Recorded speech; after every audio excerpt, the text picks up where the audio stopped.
Continuamos, amigos, en Compromiso Cardinal en la pantalla de Cardinal TV, el canal del país, desde el despacho del doctor Álvaro Delgado, secretario de Presidencia de la República. Bueno, hablábamos un poco en el bloque anterior de la historia, ¿no?, en torno a la figura política que llega al Poder Ejecutivo.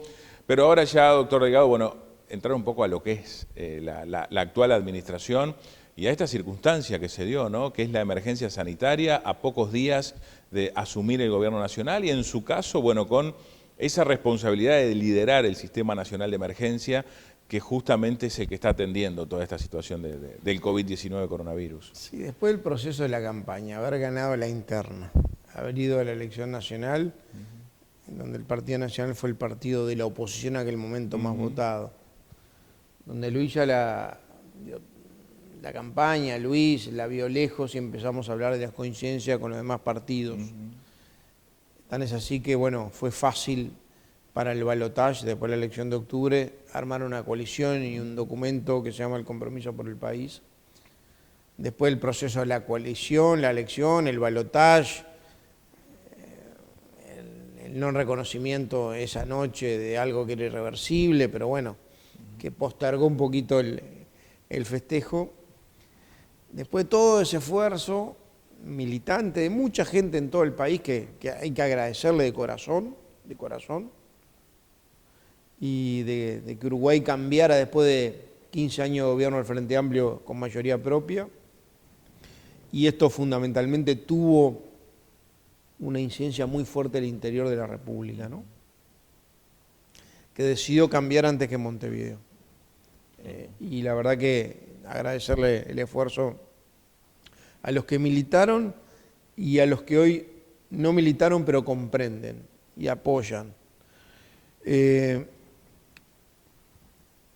Con toda la ilusión de asumir el 1 de marzo, Luis me había ofrecido ser secretario de la Presidencia, en ese momento yo había salido senador, había que renunciar al Senado, era una decisión difícil, pero ¿sabes lo que pasa? Después que uno está en todo este proceso, como te conté en el bloque anterior, de haber generado y haber ayudado a generar todo este movimiento, el presidente te pide acompañarme en este proceso siendo el secretario de la Presidencia, que estás todo el día espalda con espalda en la ejecución, en la coordinación de gabinete y en la ejecución de decisiones, en este caso del Poder Ejecutivo y del Presidente de la República. Yo no podía decirle que no, ¿me entendés? No podía decirle que no. Renuncié al Senado, asumí. Tuve 15 días en el Senado, el 15 de febrero hasta el 1 de marzo. Y el 1 de marzo asumí, fue el primer cargo, me tocó firmar. Es el primer cargo que designa el presidente, cuando en la plaza, un momento muy emocionante, cuando en la Plaza Independencia, el 1 de marzo está la ceremonia de asunción de los nuevos ministros. Cuando empezamos a estar acá, el tema del SINAE me interesaba, empezamos a distribuir las tareas con el prosecretario Rodrigo Ferrer, que además quiero hacerle un reconocimiento no solo en lo que es el respaldo personal, jurídico, sino de alguien que trabaja 14 horas por día. Y distribuimos las tareas adentro de la Unidad Ejecutora Presidencia de la República, que es enorme, y hay 2.000 y pico, 3.000 funcionarios, una cantidad de unidades ejecutoras. Bueno, el sistema de emergencia ya la primera semana ya lo citamos con el coronel Rico, que es lo nombramos coordinador ejecutivo del SINAE, lo citamos por la emergencia agropecuaria. Empezamos con la emergencia agropecuaria en 800.000 hectáreas, después fueron 1 millón, terminó en 2 millones, donde había una sequía desde índices pluviométricos por debajo de lo normal desde noviembre. Y había situaciones realmente dramáticas y bueno, se empezaron a tomar medidas en la emergencia agropecuaria en la primera semana de gobierno. Y yo me acuerdo que hablando con Luis y con la gente del SINAE, que lo integran los subsecretarios de varios ministerios, vimos que cómo estaba el tema coronavirus en Brasil, cómo estaba en Argentina, ya había un caso en Paraguay. Y lo que se le pidió a Salud Pública, hizo Salud Pública hasta un protocolo. El gobierno anterior había casi nada, una hojita. Claro. se le pidió un protocolo porque iba a venir Uruguay, y estábamos viendo lo que estaba pasando en Europa, que era un drama lo que estaba pasando en Europa. Y vimos lo bueno y lo malo, los países que subestimaron al coronavirus y los países que tomaron decisiones drásticas al principio, que anduvieron bien y que anduvieron mal. Y los que anduvieron mal, anduvieron muy mal. ¿La decisión en este caso era a partir del primer caso, doctor? Bueno, nosotros empezamos a generar protocolos, a generar temas de prevención y de detección, a generar dos cosas. Primero, el objetivo es aumentar la capacidad ventilatoria en los CTI, aumentar la capacidad de camas en los CTI, y además aquellos infectados por coronavirus que son sintomáticos, que son un porcentaje chiquito, capaz que el 70 y pico % son asintomáticos, pasa como una afección respiratoria, pero contagian. Claro. Y hay un porcentaje que son sintomáticos, y ese porcentaje hay algunos que se agravan o por comorbilidades o por factores predisponentes o por la propia enfermedad, por la propia virus, que hoy no tiene cura. La única elemento que tenemos para combatirlo es la prevención, los cambios de hábitos y de costumbres, o sea, la higiene, el alcohol del gel, el lavado, desinfección, el uso de tapabocas. Por eso andamos siempre con los tapabocas cada vez que salimos. En el momento más importante es quédate en casa lo más posible. Y en aquel momento recuerdo que por primera vez Salud Pública hizo una exposición en el SINAE de esa primera semana sobre el tema coronavirus, sobre los problemas que podían venir, y empezamos a ver situaciones de contingencia. El objetivo era aumentar camas de CTI para ganar tiempo, casi duplicar la capacidad de Uruguay, y empezar a generar una campaña de concientización de hábitos y de costumbres. Pero todavía no había ningún caso detectado. Claro. Y aumentar la capacidad de detección, ¿no? Porque tenés que importar test, había muy pocos en Uruguay, tenés que importar test, apurar en todo ese proceso de importación de los test diagnósticos. El 13 de marzo fuimos con el presidente, con Luis, a Bella Unión a inaugurar la zafra de la cosecha de arroz.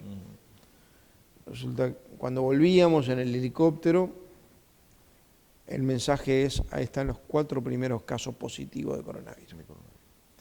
Desde ahí mismo se citó el SINAE para las 5 de la tarde con los ministros y los subsecretarios, más el Congreso Intendente que lo invitamos, porque era un tema nacional. Y la verdad que esa noche, que se anunció en conferencia de prensa, 13 de marzo, me quedó grabada esa fecha, porque fue como un tsunami que te agarra y atraviesa toda la administración, todo el gobierno y todos los sectores. Me acuerdo que se tomaron algunas medidas que eran muy drásticas, se discutió mucho eso. Y la OMS, la Organización Mundial de la Salud, no recomendaba determinadas medidas en esta fase en el Uruguay. O sea, eran más escalonadas. Y hubo una decisión del gabinete, del presidente y del gabinete, de tomar medidas muy drásticas, mucho más de las que recomendaba la OMS. Primero, declarar la emergencia sanitaria, que te permitía tomar una cantidad de decisiones. Lo segundo, suspender los vuelos con Europa, donde estaban los focos, ir hacia la cierre de fronteras, para evitar los focos exógenos y circunscribirlos a nivel nacional. Suspender los espectáculos públicos y ceremonias que estén bajo lugares cerrados. Me acuerdo que ese fin de semana el sábado y domingo estaba el Montevideo Rock. Estamos ahí con la autorización del Montevideo Rock, se decidió no autorizarlo. Venía gente de Argentina, de Brasil, estaba armado. Y además, yo creo que una de las medidas más duras fue suspender las clases. Sacar 1 millón de gurisas y adolescentes del sistema educativo público-privado. Jardín de infantes, primaria, secundaria, UTU y universidad. Con la garantía de darle de comer, de buscar los mecanismos para que siguieran dándole de comer a aquellos que necesitaban la escuela, además, para la alimentación diaria, ¿no? Claro. Que eran cerca de 30.000. Tan es así que ese día en realidad se decidió, para que vean lo dinámico que es, se decidió no tomar asistencia. Al otro día hubo una reunión entre el presidente del CODICEN que estaba en ese momento, el que iba a ser el futuro Robert Silva, ministro de Educación. Yo me fui a Durazno con el ministro de Salud Pública a una reunión con el Congreso de Intendentes y los CECOE, los Centros Coordinadores de Emergencias Departamentales, el SINAE, para coordinar estrategias y anunciarle lo que habíamos resuelto el día anterior e involucrar a los gobiernos departamentales. Los espectáculos públicos, si bien hay una exhortación nacional, después hay autorizaciones departamentales. Teníamos que alinear a los gobiernos departamentales, cosas que se alinearon inmediatamente. El cierre de shopping, el cierre de actividades deportivas, bueno, todo eso que sacó esa semana, rápidamente. Y me acuerdo que esa tarde termina la reunión del ministro Pablo de Silveira con el director entrante y saliente del CODICEN, el presidente.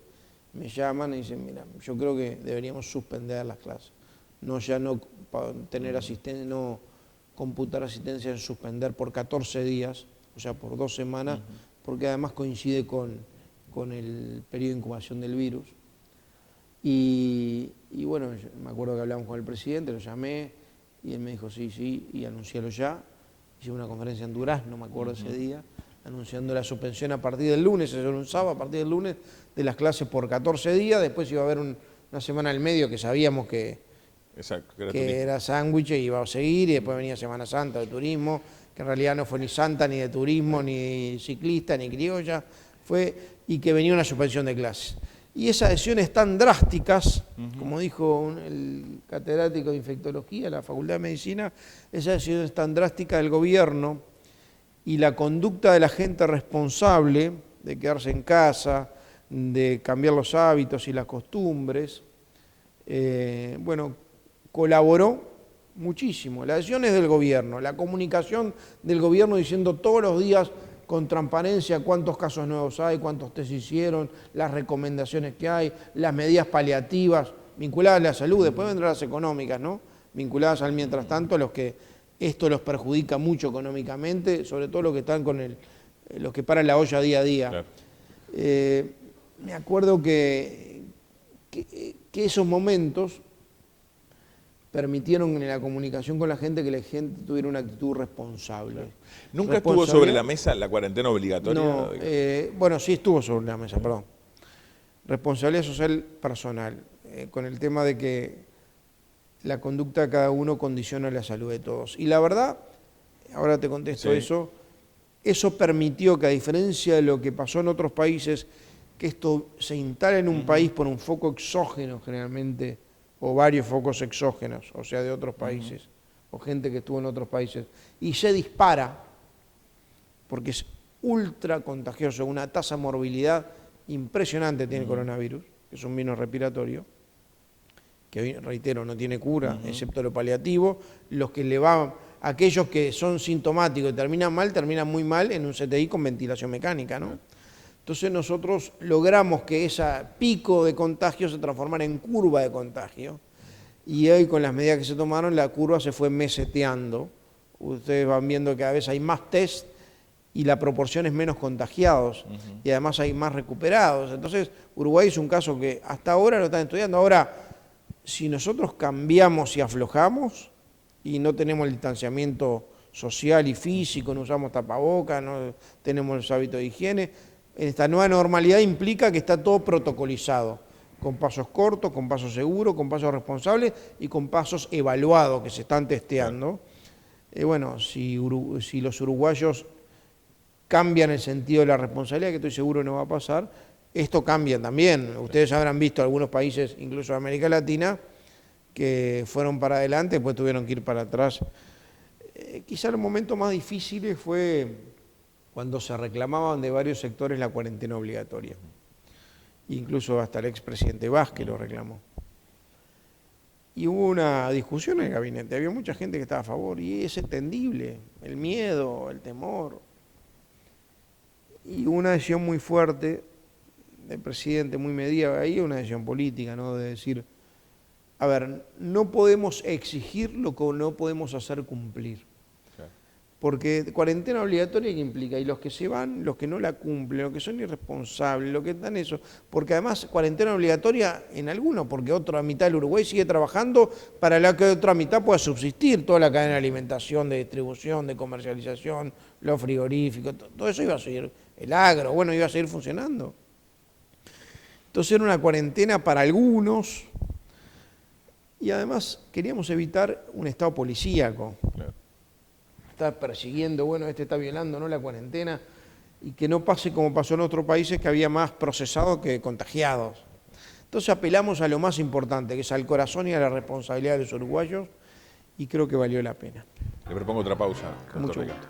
Pausa, amigos, en Compromiso Cardinal. Luego de la misma, bueno, redondeamos el tema de la emergencia sanitaria, pero vamos a hablar del después, de las repercusiones que indudablemente en muchos sectores tendrá y cómo el gobierno lo afrontará. Ya volvemos.